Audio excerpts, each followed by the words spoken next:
নমস্কার। শিবাদ্রিজার কল্পকথায় সব বন্ধুদের আবারও স্বাগত। মেঘনার পারিবারিক জীবন গল্পটির পরবর্তী অংশ পড়ে শোনাচ্ছি। রিসেপশনের উদ্দেশ্যে মেঘনা নববধূরূপে সজ্জিত, সারা শরীর অলঙ্কারে আবৃত। মেঘনার গায়ে এত গয়না দেখে বর্ণালী, বিমান এবং ঈশানীর চক্ষু চড়কগাছ হয়ে যায়। সংসারের মধ্যে রাজনীতির খেলাটা সেই মুহূর্ত থেকে আরও জোরালো হয়। তাদের বুঝতে এতটুকু সময় লাগলো না, গয়নাগুলো যে সব বিধান দিয়েছে। অগত্যা চক্ষুতৃষ্ণা হজম করা ছাড়া তো উপায় নেই। রিসেপশনের পরের দিন থেকে ওই তিনজনের উস্কানিতে সুলেখা দেবী ওনাদের বাড়ির রীতিনীতির দোহাই দিয়ে মেঘনাকে জব্দ করবার চেষ্টা চালিয়ে যান। শান্ত স্বভাবের মেঘনা সব মেনেও নেয়। সংসারের সমস্ত কাজের সঙ্গেও বিমানের ছেলে পল্টুর দায়িত্ব তার উপর চাপিয়ে দেওয়া হয়। কিন্তু সংসারের ছোটোখাটো ভুল ত্রুটিতে মেঘনার প্রতিপক্ষ দলের প্ররোচনায় সুলেখা দেবী বিচার বিবেচনা হারিয়ে ফেলেন। পান থেকে চুন খসলেই তিনি রণচণ্ডী মূর্তি ধারণ করেন, তারপর মেঘনার উপর ঝাঁপিয়ে পড়ে দক্ষ যজ্ঞ বাঁধিয়ে দেন।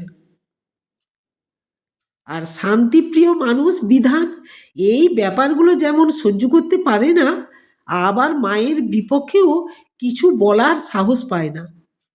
সে কিন্তু বুঝতে পারে যে বিমান এবং ঈশানীর ইন্ধনে তার মায়ের রাগ সপ্তমে চড়ে যায়। সংসারে নিত্যদিনের অশান্তির কারণে সে 1 মাস বাড়িতে থাকার পর পুনরায় কাজে দিল্লিতে ফিরে যায়। অর্থাৎ বিধান সেদিন মেঘনাকে সংসারে জাঁতাকলে ফেলে চলে যায়। অন্যায়ের প্রতিবাদ করবার সাহস তার হয়নি। এইভাবে প্রায় মেঘনার বিবাহিত জীবনে 6টা বছর কেটে যায়। মেঘনার সাংসারিক জীবনের অনেক পরিবর্তন হয়েছে।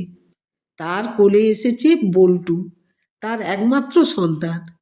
তার চোখে এখন একটাই স্বপ্ন, ছেলেকে লেখাপড়া শিখিয়ে মানুষ করা। পল্টু এবং বল্টুকে নিয়ে মেঘনার ভালোই সময় কাটে। তাদের পড়ানোর দায়িত্বটা সে নিজের কাঁধে তুলে নিয়েছে। একটু একটু করে সে শ্বশুর শাশুড়িরও প্রিয় হয়ে উঠেছে।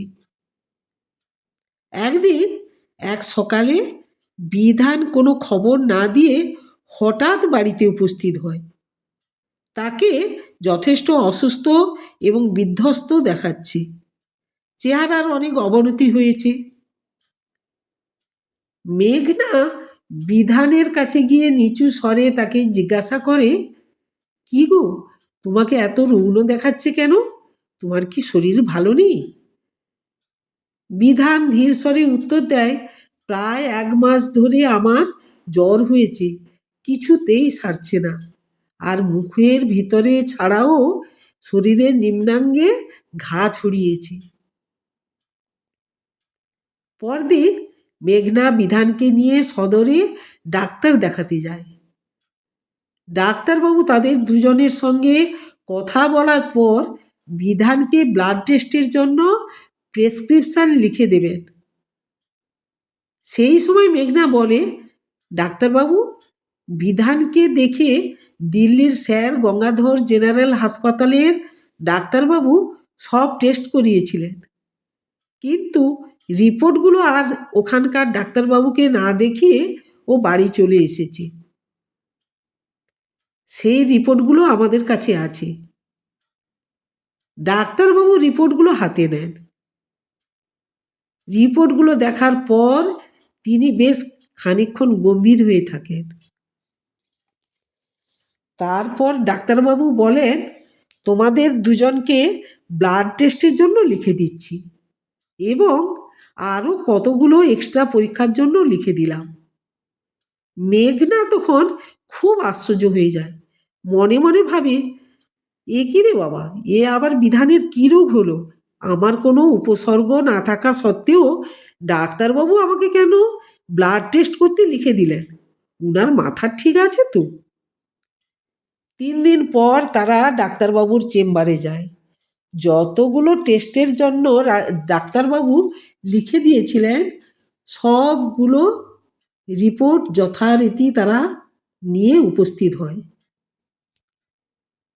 উনি রিপোর্ট দেখে নেওয়ার পর তাদের দুজনকে বেশ কিছু কথা বোঝান। বলেন, HIV ভাইরাস সম্পর্কে তোমাদের কি কিছু ধারণা আছে? তখন মেঘনা উত্তর দেয়, না ডাক্তারবাবু, আমরা দুজনেই গ্র্যাজুয়েট হলেও আমাদের ওই রোগ সম্পর্কে সম্যক ধারণা নেই।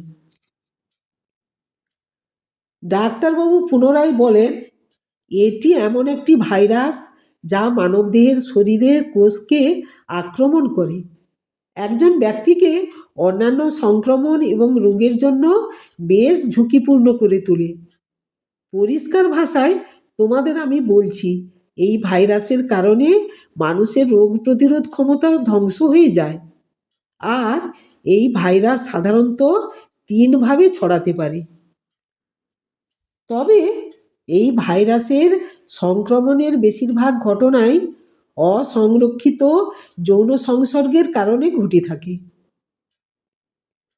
তখন মেঘনা প্রথমে বুঝে উঠতে পারছে না ডাক্তারবাবু এই রোগ সম্বন্ধে তাদেরকে কেন এত বোঝাচ্ছেন।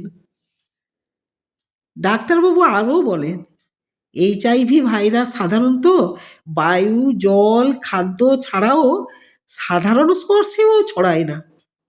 এই ভাইরাস শরীরে প্রবেশ করে কয়েকটি তরলের মাধ্যমে, রক্ত, বীর্য এবং বুকের দুধের মাধ্যমে। সূচ অথবা সিরিঞ্জ ও অন্যান্য ওষুধের ইঞ্জেকশনের মাধ্যমেও HIV-তে আক্রান্ত হয়। এবার ডাক্তারবাবুর কথাগুলো মেঘনার বোধগম্য হয় এবং বিধানের প্রতি সন্দেহটা দৃঢ় হয়। তিনি তাদের দুজনকে সাবধানে থাকার পরামর্শ দেন। তারপর বিধানকে ডাক্তারবাবুর জানাশোনা কেন্দ্রীয় সরকারের সাহায্যপ্রাপ্ত সংস্থা অনুভবে ভর্তি করানোর জন্য সুপারিশ করেন। গল্পটির পরবর্তী অংশ শোনার জন্য আমার বন্ধুদের কাছে অনুরোধ রইল।